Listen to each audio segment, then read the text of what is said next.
is attracting birds and bees and pollinators into your garden or your yard. I am Lain. I am teaching today's class. So we've got a lot to cover, and I will leave time at the end for questions and answers, and that can kind of be kind of broad. We'll kind of leave that one open. So on attracting birds, the first thing you need to know is I am not a bird aficionado. I don't know bird. I love birds. I love seeing birds in my yard. I love attracting them in, but I couldn't tell you what the different types are. I know what a finch is, I know what a robin is, I know the basics, but I don't know all the specific types of birds, and I wish I did. And someday I'm going to get a bird book and I'm going to sit down and I'm going to study the birds. But I don't have time right now. But I love listening to the birds. I love hearing the different sounds and songs that they have. I love in the morning kind of sitting out there and watching them play and mess around with each other. But I don't know the specific varieties. But I love watching them and I love hearing them and I love having them come into my yard. I love watching the butterflies in the yard. I don't know the varieties, again. Kind of know the broad ones, although they kind of fool you, don't they? Certain ones look like other ones. And I love watching them, but I don't know the specific varieties. So I can't give you specific answers about what's that one with the speckles and the blah, blah, blahs, because I don't know. But the internet is great, isn't it? It can give us a lot of information. But I know how to bring them into the yard, and I know how to build a yard that can attract a lot of those birds, those butterflies, the hummingbirds, and the pollinators, because we all need pollinators in our yard, especially if you're doing a garden. How many of you guys, I'm already aspiring. How many of you guys do gardens as well? Do you have a vegetable garden? So it's very important to have those pollinators. I was talking to a gal yesterday who had beautiful tomato plants. She had beautiful cucumbers, beautiful peppers. Her plants were absolutely gorgeous, and she had blossoms all over them. But she didn't have any fruits. And why didn't she have any fruits? Because they weren't getting pollinated. The bee and the butterfly, and you're going to have to go out and get a Q-tip and do all of that pollinating because she didn't have any natural pollinators out in her yard. So she had to go do that by hand. But if you can draw those pollinators in, it saves you a lot of work, and it's just better for the plants. You have those guys in there. So this class is basically drawing in those birds, those butterflies, the bees, the pollinators into your yard. So a lot of times, we have our natural environment, our natural native landscapes. It has our natural grasses, our trees, our shrubs, all the native things in the environment. And then we build a home. And what's the first thing they do when they build a home? Is they go in and they just kind of, they build a bulldozer and kind of take everything down. And I get it, I understand. They got to put the house up, so they kind of take down all that native stuff that's there, and they're pulling it out, and they're kind of flattening the landscape, and they're taking away everything that draws in the birds and the bees and that native stuff. So after that home is built, we kind of need to go back through and bring those things back in that's going to draw in the birds and the bees and the wildlife. So we've got to put those things back in. So you've got to think about, okay, what do those creatures need? What are those things that are going to draw them back in to our yard? Well, one of the first things that they need is they want, especially the birds, is they want some trees. They want something tall. They need that tall things to kind of perch on, because they want to land on it, because they want to see what's going on. They want that tall trees in there because they want to land and see. They want to pervade the landscape. They want to see what else is going on in their yard. So tall trees, things like the junipers, maples, aspens, aspen. What else is tall? I brought in one of the tall trees that I like. This one down here at the end is a autumn brilliant serviceberry. And this is kind of one of those trees that I really like because it serves many points of interest. So the autumn brilliant serviceberry blooms, so it has a white blossom in the spring, so it's very attractive with that white blossom. It puts on the green leaf, it looks pretty in the yard. It also puts on a berry, so it's producing a nice little berry that, not so much that we like, but the birds like it. So it has a nice little, almost cherry-sized blossom, little fruit on it, that the birds are gonna like. Gives them something to eat. Probably if you have squirrels and those kinds of things, they're gonna like it too. And then it also has a beautiful red fall color. So it's a nice tree you can put in your yard that's gonna serve multi-purpose. You're gonna like it, the animals are gonna like it. The other great thing about it, even though it gets tall, it doesn't get overly huge. So if you have a smaller yard, it's going to get 15 to 18 feet tall. So it's going to fit nicely if you have a smaller landscape. Maybe you already have a yard that has some big trees in it. Maybe you've got some native junipers in there and you just want to put some color into your yard, but you don't have a whole lot of room. It's a nice tree to put in there.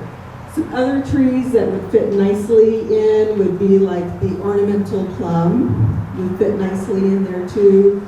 There's another little tree called a jack pear. It's an ornamental pear, but it does produce a little fruit. Another little tiny kind of pear fruit there again the birds would like. Crab apples would be another great tree that doesn't get overly huge.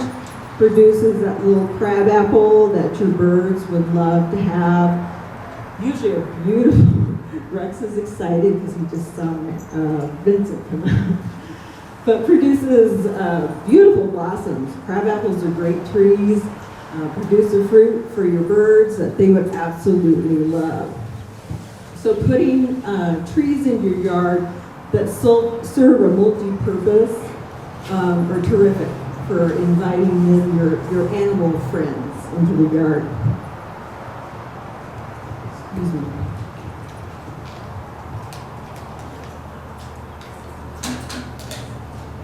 So your birds definitely need some taller trees in the yard. If you don't have any tall trees in the yard, you definitely want to bring some in. So think about that. It's not like you need a ton of them, but you definitely need something taller in the yard. They also need some more shorter trees, some shrubbier trees in the yard. A couple examples that I brought in are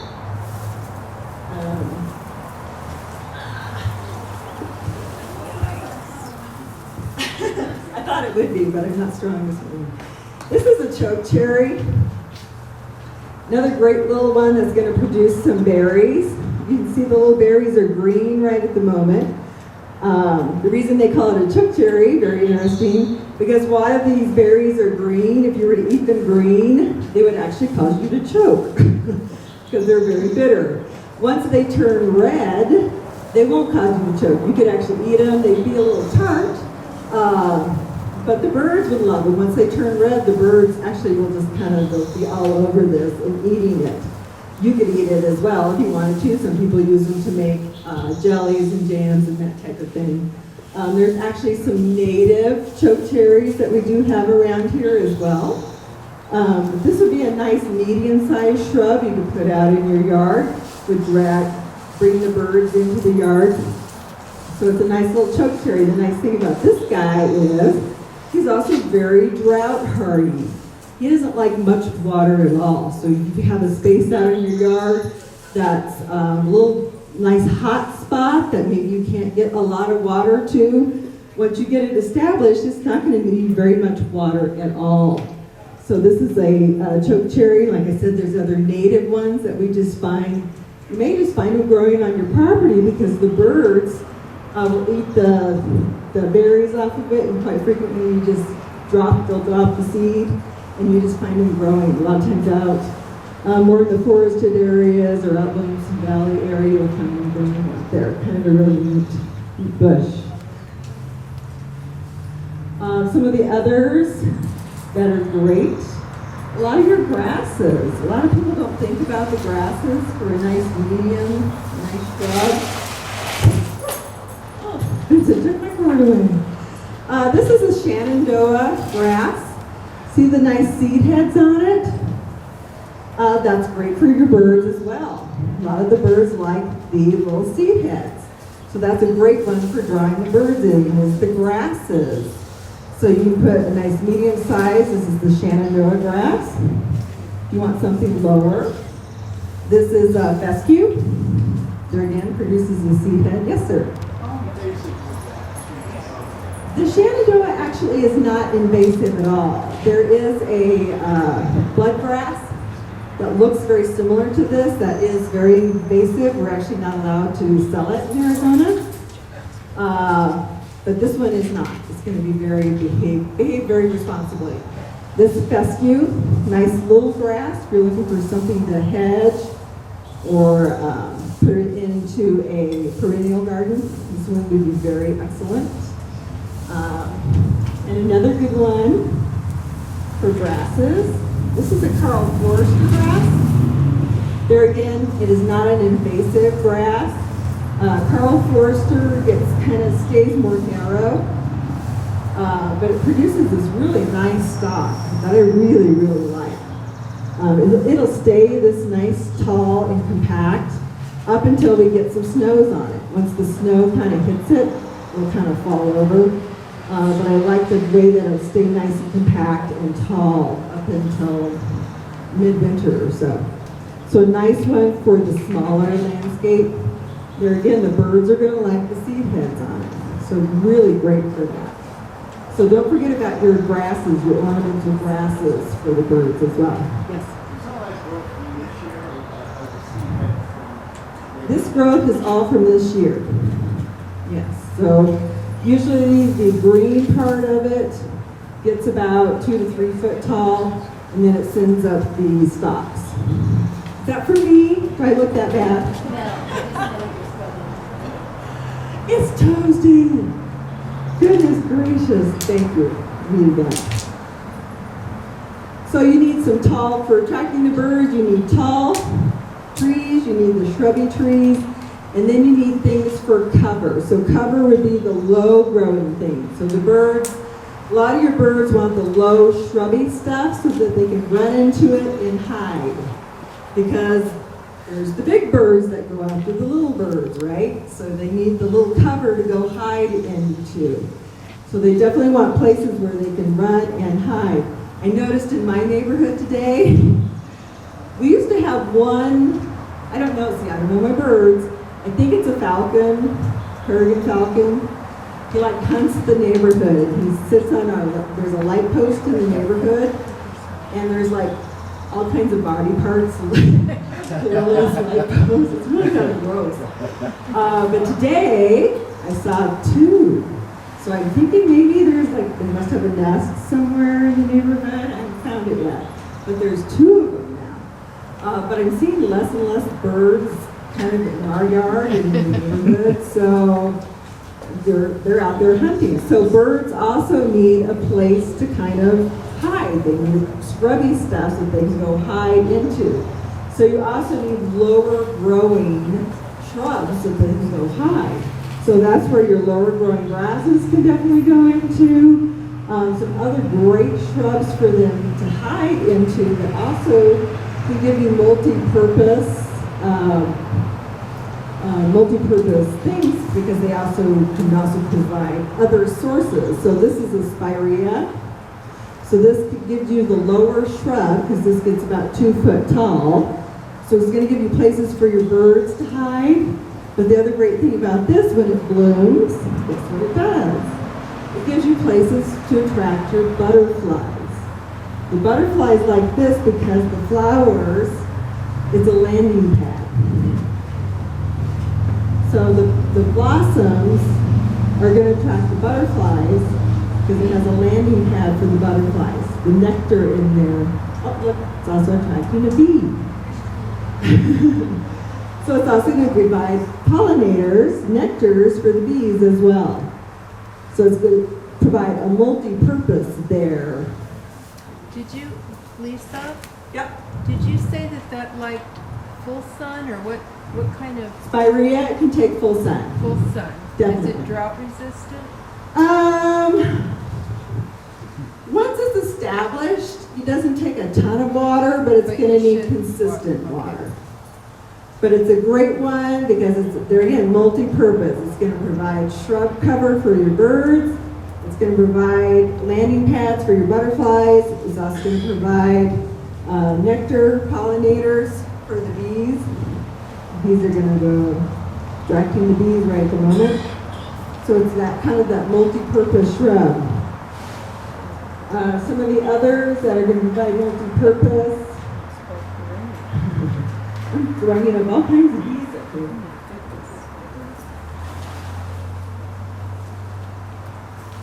This one is a compact Mahonia. You can see right now it has the blue berries on it. So the compact Mahonia gets about 3 foot tall. It's an evergreen shrub. It's going to be a nice scrubby shrub, so it's going to provide protection for the birds. The berries are great because the birds love the berries. It's going to give them, it also blooms a really pretty yellow blossom in the spring. Very, very fragrant. So this is another kind of multi-purpose little shrub there. This one, once it can take a shadier spot, it can also take a sunnier spot. So it can go kind of either spot place. Once it is acclimated, it's fairly drought tolerant once it's established. Thank you. This is the first year we've carried this plant. It's really kind of a cool plant. It's an alpine currant. I've eaten the berries on this plant. Very tasty. Come up and try it later after class if you want to try it. It is very, you can tolerate the sun. Once it's established, it is very drought hardy. Very yummy berries. Gotta try it. Birds are going to love it. And I love the colors of the berries. It really stands out in the yard. What was the name on that again? Alpine currant. From that picture, it looks like it's hedging. It would hedge. It is going to lose its leaves in the wintertime. It will go dormant. But a nice little plant. It'll look terrific in those if you have a very kind of native-y yard, very natural yard. It would go terrific in that. Elisa, how tall will they grow here? Probably about 3 foot, 3 to 4. I'm from Canada, Ontario, Canada. And up there, they grow huge. Well, everything up there gets They get lots of huge. rain. Welcome to Arizona. They grow well here. Pardon? I just wondered if they grow well here.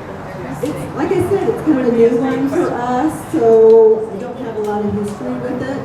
I'm thinking it's going to do very well, but I don't have a lot of history. Yeah, it'll be interesting to see how it goes.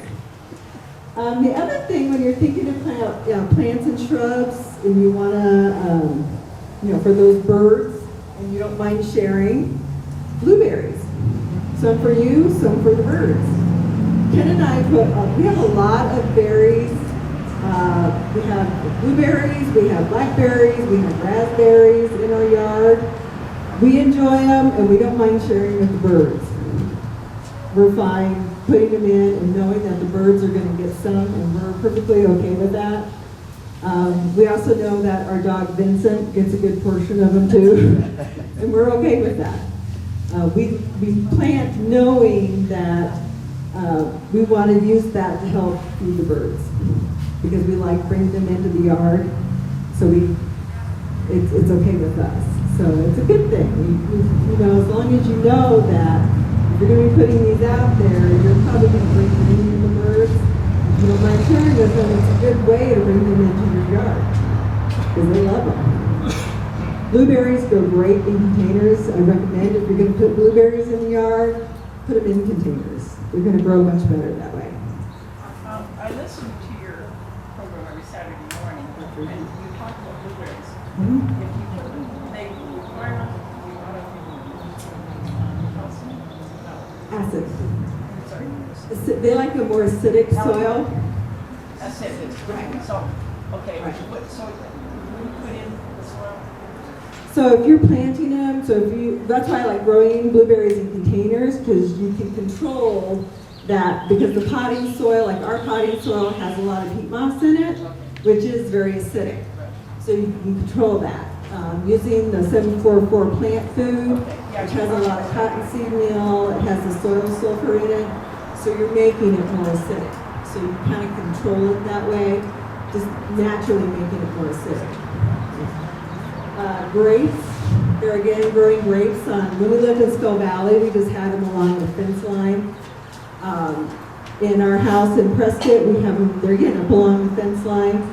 And not that we go out and eat them, we're not necessarily using them to make grape jelly or make wine. We go out, we put out in the yard, we'll grab a bunch and eat it. We also know that we're basically sharing with the birds, and we're perfectly fine with that. We also have the blackberries out there. We have a baby cakes, raspberry bush in a container that the dog eats, we eat, the birds eat, and it's just kind of fun to have that. Yes? The blackberries, do you suggest planting them in containers too? The blackberries like to ramble, or bramble, I guess. So to grow them in a container, you could, but they like to spill out. Okay. So they actually do better if you can get them up on a fence line or a trellis where they can kind of spill. They're going to do better. Technically, I guess you could grow them in a container, but they're going to be a little harder to manage and control that way. They're going to do better up on a trellis or a fence line. So fruit trees even. We have a peach tree out in the yard. And like I said, we're fine knowing that we're going to get some, the birds are going to get some. And we're perfectly fine with that. I know some people like to put, they want all the fruit tree, peaches and apples for themselves, and they put the netting and that kind of stuff over it.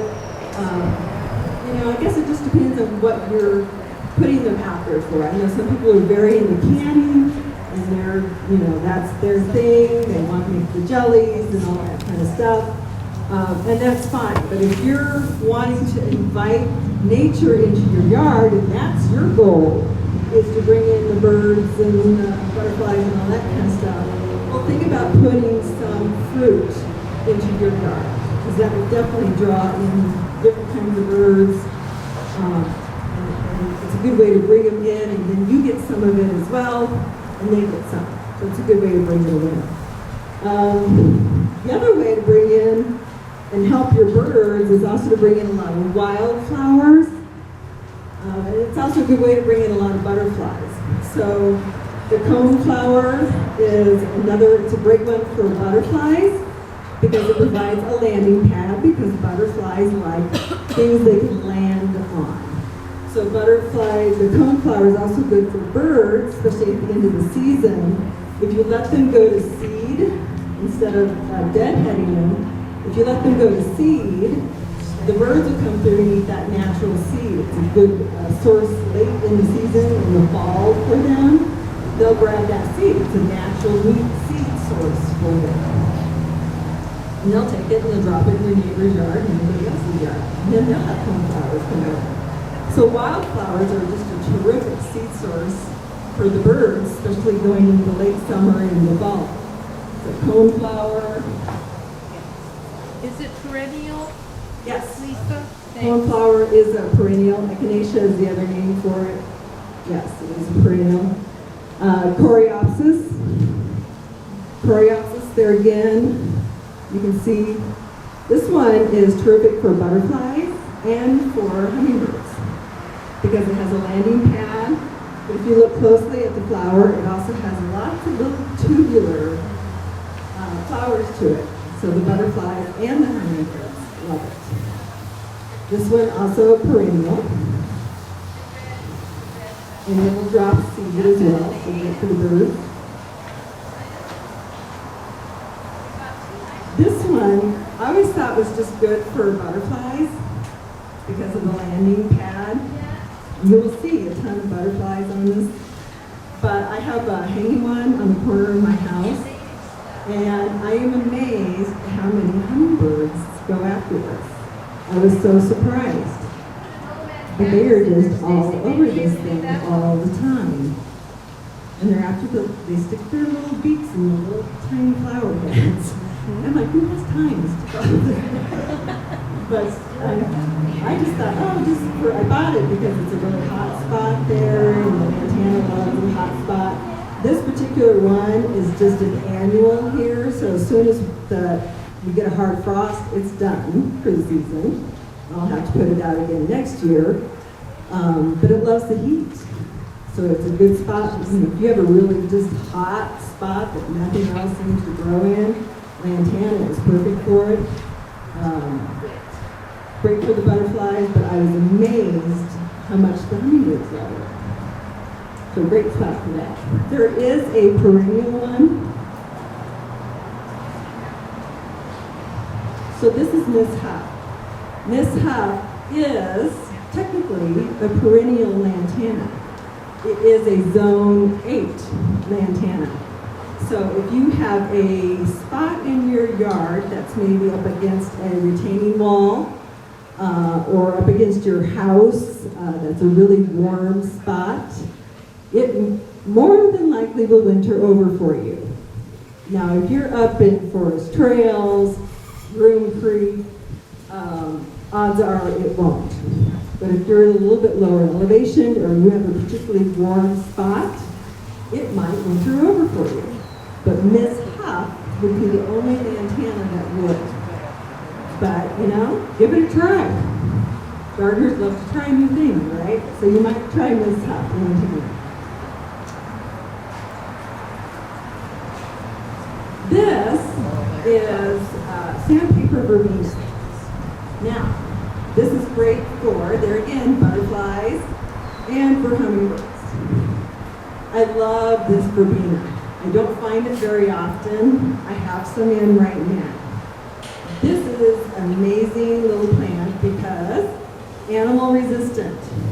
If you feel the leaf on this, it is very, very rough. That's why they call it sandpaper verbena. Very, very rough, so the animals don't like to eat it. Very deer resistant, very javelina resistant, very pack rat resistant. So it's a neat little plant. It also takes a very hot spot. So if you've got that really hot spot that the critters are kind of going by and you haven't been able to put anything else in, give this one a try. It might just work for you. And like I said, the birds and hummingbirds like it. It is also a great pollinator plant because of that purpley blue color. The bees are going to be attracted to it, so it's a good pollinator plant as well. Yes, ma'am. Lisa, how big does it get? It's not going to get much taller than you see here, so about 12 inches tall, Okay. and it'll spread to maybe 24 inches. Okay. So kind of a little ground cover plant. So it kind of covers all our bases: pollinators, birds, hummingbirds, butterflies, and deer resistant. It's like the perfect plant. But it's hard to find. So I would say grab it if you want it because I don't get it in very often.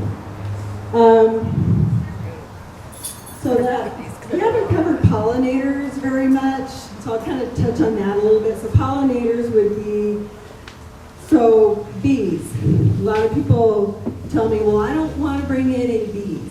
Well, I get that because I'm not a big bee fan either. If I get stung by a bee, I kind of swell up and all that kind of stuff. A lot of things that we see that are bees, that we think are bees, are not always bees. A lot of times they're flies. There's a lot of flies that look like bees. And the other thing is, a lot of the bees, when they're out there on a plant, they don't care what we're doing. unless we're messing with them, like really getting in there and messing with them, they don't care what we're doing. They're just going to kind of ignore us. But they're important to have out there in the yard. I'm going to do some of these guys now. So Kim brought this one up, and I don't know why.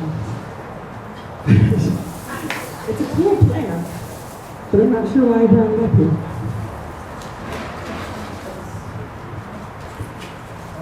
So things that attract the pollinators. This is one of my favorites. This is catmint. Cool little plant. They're again very animal resistant. It is kind of has that purpley blue color, which is famous if you really, it's great to put around your vegetable gardens. If you have a hard time with the pollination, getting pollinators around your veggies, putting in some purpley blue colors will definitely bring in some bees and help with pollination. Moss, a lot of your moss and your butterflies help with pollination as well. So putting in things that the butterflies and the moss like will help with pollination as well. But the catmint is amazing. I definitely recommend putting these in your yard. It's so easy to grow and definitely help. Once this kind of will bloom, and it kind of goes out of bloom, if you just deadhead it or trim it back, it goes right back into bloom again. Great perennial, very hardy. Definitely recommend, very drought hardy as well. It's a good one to throw into the yard. This is a cute little shrub. Are you guys familiar with the chase tree or the vitex? So vitex usually comes in a tree form. It's about 10 to 12 foot tall. It's a great butterfly attractor. It's very similar to the butterfly bush and the blossom that it puts out. This is a little dwarf form of it. So they call this puffball. But it'd be great if you just don't have big room for a big chase tree, but you like the look of it. Puffball would be an excellent one to put in. Good butterfly attractor, good hummingbird attractor, but doesn't get as huge. So it'd be a good shrub one to put in. Nice little blossoms on it, but it'd be a good, there again, pollinator, hummingbird, butterfly, kind of serves all those purposes without getting huge. This one is having a brain lapse. It'll come back to me. Black Knight. It'll come to me. Anyways, it's great for attracting the pollinators. The bees kind of really just swarm around this one a lot. Also good for the hummingbirds. They love it as well. Caryopteris. See, I knew it would come to me eventually. Couldn't be enough time to look up.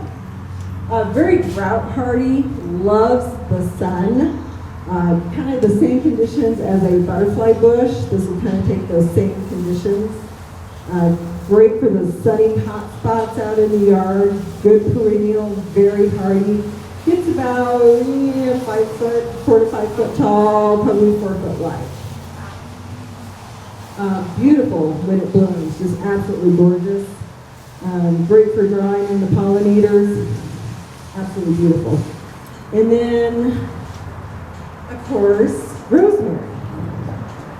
Rosemary, I think, is underutilized a lot here. It is terrific for our conditions, our environment. Nice because it's one of the first things to bloom. Usually starts blooming March or so.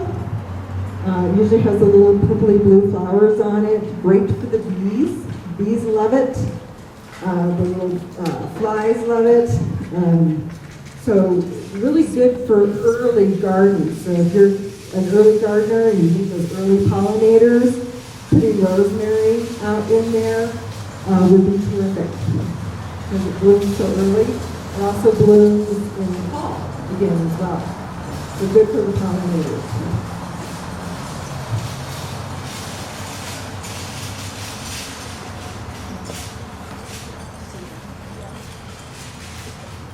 This one is help me. Sedum, autumn joy sedum. Thank you. Yeah, so autumn joy sedum is one of those later bloomers. Butterflies absolutely love autumn joy sedum because it gives you, you're getting a landing pad. Butterflies like the landing pad. It's also good for hummingbirds. I like it because when it first blooms, it's really bright pink, absolutely gorgeous out in the yard. So it's blooming later after a lot of things have bloomed out and done. The autumn joy is out there blooming. And then after it does that bright pink bloom, it kind of fades to a coppery color. So it goes through the fall, kind of turns coppery. It'll stay that way up until end of November, December, until we get those snows. It's absolutely gorgeous. You take a hot spot, very drought hardy.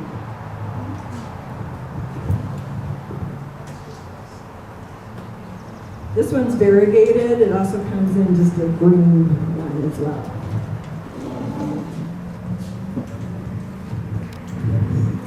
And then, of course, just a couple other good butterfly ones. These are this one's an annual. This is Penta.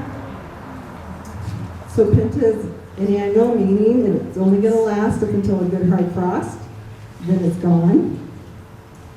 But a good loves the sun, takes the heat. They grow this down in Phoenix, so he takes the heat. It does well. I'm going to show you this one. So this is fennel. So monarchs, when they hatch out and they're in the caterpillar form, the caterpillars love fennel. And you'll often see them going on this, and they can devour a fennel. It's amazing. But it's fun to have out in the yard just in case you have some monarchs out there. I think there's other caterpillars that like it too. But it's amazing how much they can eat. I'm not a big fennel person, so I don't care if they're out there eating it. But it's fun to watch them. So if you have fennel out in the yard, or if you want to see if you can get some monarchs out there, putting the fennel out there is great. And then, of course, this is like, if you have, how many of you have salvia out in your yard? How many of you have hummingbirds that just fight over the salvia? If you want to bring in hummingbirds, just put a salvia out there. They absolutely love it. I have seen them fight over the salvia. It's like, this is my salvia. So it's a great perennial for here. It loves the heat, very drought tolerant, and the hummingbirds just absolutely love it. This is an annual salvia. They're again very bright and pretty, great attractor.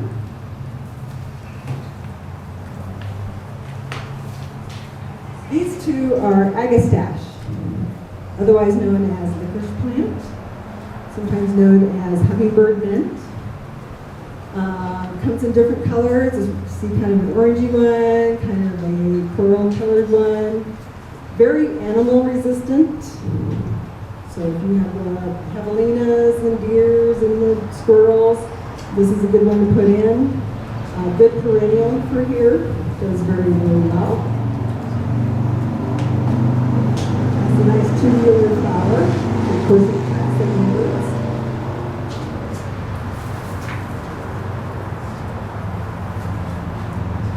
And this one is the red hot poker.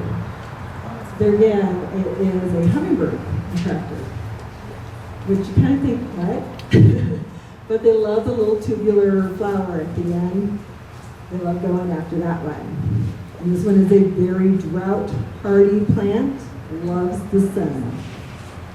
Good for those hot sunny spots.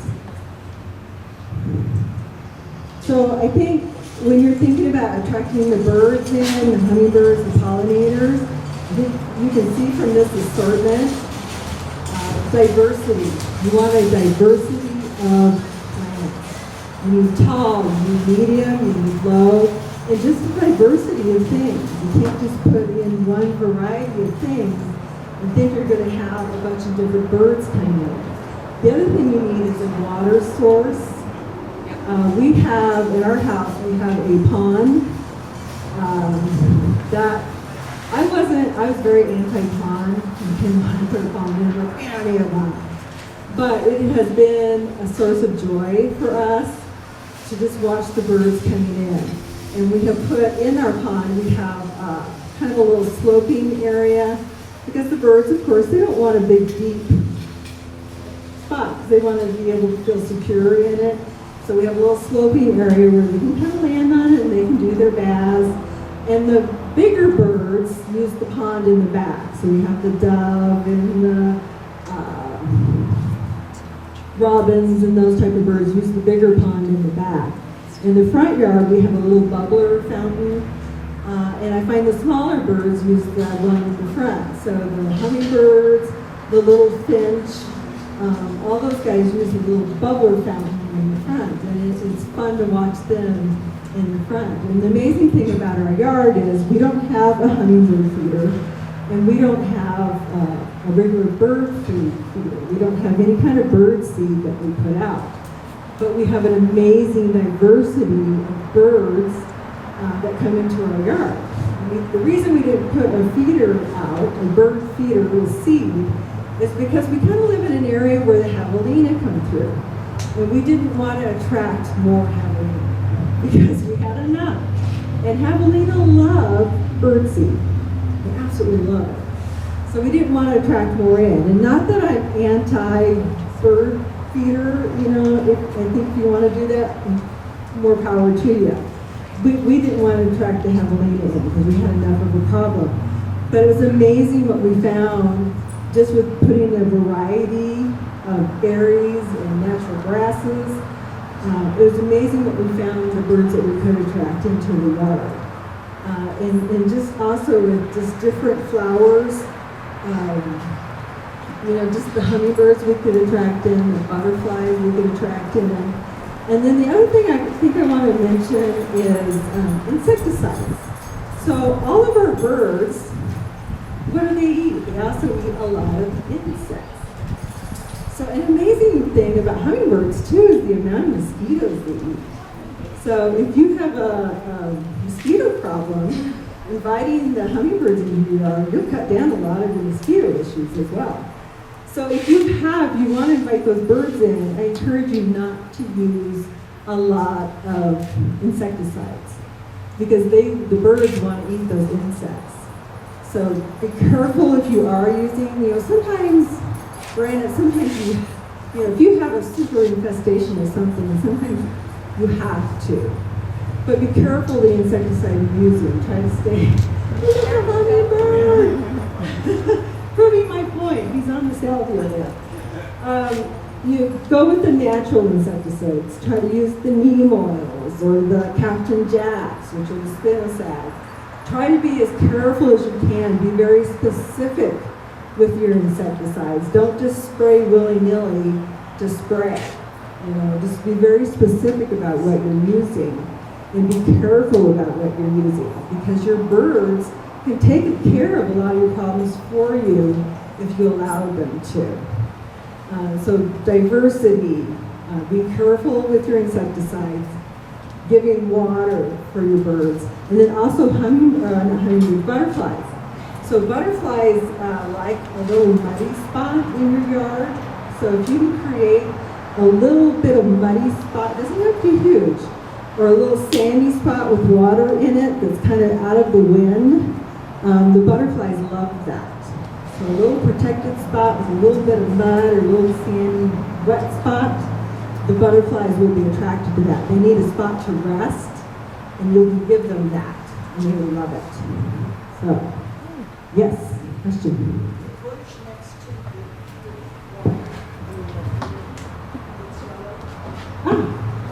This is a bird of paradise. So there are a couple varieties of the bird of paradise. This is the one that will winter over here. Down in Phoenix, you'll see one that has more of an orange to it. That will not winter over up here. This one winters over in our area and has more yellow to it. It's a good attractor for birds, hummingbirds. It's very brave. Was that a sphinx moth? I think that was a sphinx moth. But nice, very drought tolerant, very heat loving plant. Oh, this class is over. Thank you all for coming. But if you have any questions I can answer for you, we can open it to questions for a few minutes. If you don't want to ask a question here, but you want to ask a question after class, I'd be happy to answer. Yes. Out locally, out on the trails and areas where you like to hike, what would you look for as far as signs where you can find butterflies? Butterflies? Yeah. Signs? I mean, telltale kind of signs that would point me in the direction of that's where I need to go for an opportunity to see butterflies. Oh, I know what you're saying. Yeah. Like you're looking for agricultural type things, settings where they would be hanging out more. Yeah, I'd like to go and Okay. photograph them, and I just need to I find got them. you. They're hard So to you would find. look for you would look for like a wildflower meadow, where there's lots of wildflowers, and kind of a lower land, not up in the, well, some go up in the mountains because they have the lupine and they have the different, but you look kind of for predominantly where there's wildflowers. I know I look for them too, and I always look for desert mallow because it grows wild out on the mountain, and they're just everywhere. So that's what you would look for. Around, Yeah, just around kind here. Yeah, around here in town. Or, Probably here in the nursery. no, like maybe Granite Mountain, or maybe some view in those. You would still, so the principle would still stand for wherever you are in the wild. You look for a source of nectar. So it's going to be in the wild, where there's wildflowers, bushes that have, flowers, that kind of thing, because they're nectar eaters. So if you're anywhere out and about where there's nectar feeders, like the types of things she's showing up here, and there are the wildflowers and stuff, then you would find them there. I know, I see a lot, so we go by Prescott Creeks. Yes. So Prescott Creeks is down by Watson Woods, down in that area. I see a lot Yeah. when I go hiking up in there, up by Granite Lakes. Some of the hike trails up in there, I see quite a few. I haven't been to Lynx Lake lately, but Lakes have some if they've had a good wildflower in there. And they do, they get like the blue vines and Right. things like that. So they'll be there as well. so I would think a lot by the natural creeks and Right. stuff, there would be a lot. Yeah, because they like the water source too. There's usually rocks or pebbles around the water sources, and that's the land you have, and that's where they'll be. Yes. I was just going to mention, we have a flower garden, a long flower garden in front of our front patio. And several years ago, I put in primrose. But oh my goodness, they have kind of the bees and the hummingbirds and everything. And they are perennials. They don't get in here, they just come up every Right, yeah, so she was mentioning primrose, which is an excellent source. So Mexican primrose, that you're talking about, kind of the pink flower. Yeah, Mexican in about primrose. August, when it comes to a little bit. They just mow it all down. Right. Then we get a second showing. Yeah. in September. Yeah, so Mexican primrose, which I don't have an example of here, is a great wildflower. It can be a little aggressive. It's very aggressive. Yeah. So- So bad where you Right. can't go any further because it's a sidewalk. but- Yeah. Yeah, I have it in my put there backyard and as cover well. I everything. have it in a spot where I just want it to go. So don't put it in an area where you want to, if you don't mind it, put it out in an area where you find is letting it go. But great wildflower, great pollinator attractor, very much so. But don't put it in a spot where you don't want it to just take over, definitely. Any other questions, thoughts? Yes. Well, these plants attract quail, anything grasses? So, yeah, quail they love the shorter stuff because they love to be on the ground and go places where they can hide. And they love the seed stuff. Quail also love, unfortunately or fortunately, they love lettuce, Swiss chard. A lot of times I have Swiss chard early in the winter and through early spring. And I just let the quail eat it. I'm fine with that, but they love the lettuces and the Swiss chard and that kind of thing. But yeah, quail are wonderful. We had a bunch of little baby quail this year. I'm hoping they all made it. I want in my mind, I'm hoping they just all made it and are happy now. That's what I'm praying for. But yeah. Any other questions? If you guys have questions later about something else you want to talk to me about, just come on up. What kind of grapes is that? This one, I think, is a white, this is a Tyndale grape. But all the grapes do fabulous here. Wonderful. Thank you guys, you've been great.